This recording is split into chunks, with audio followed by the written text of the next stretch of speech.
You know, one thing I think is interesting is like with all of the recreational drugs, cannabis is the only one that has a medical use. You know, like there's recreational cannabis and medical cannabis. There's not like recreational alcohol and medical alcohol, or recreational tobacco and medical tobacco.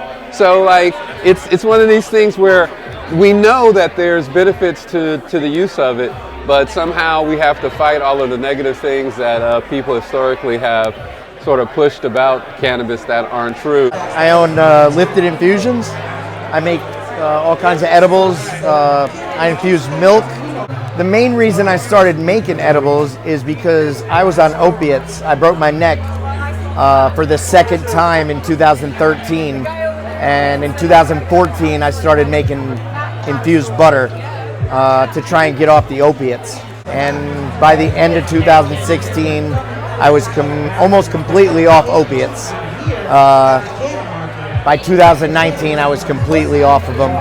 One of the reasons why I kind of fell into the cannabis industry is I used to drink a lot, and I married somebody that drank a lot, and to come out of that addiction, he used cannabis, and it completely changed our whole lives. So I appreciate the plant in that way too. You know what? I have to say that I used to be that biased person that's like, oh, you're doing drugs, don't do drugs. And then when I learned, I got educated on it. And once I got educated on the different type of medicinal purposes of marijuana and how it sometimes help a lot of people, and that's why a lot of young people do it. But I feel is like if we get educated on marijuana, then I think that nobody will have any biases on it and understand why people do it. And also I think the people that take it also need to be educated on it too as well.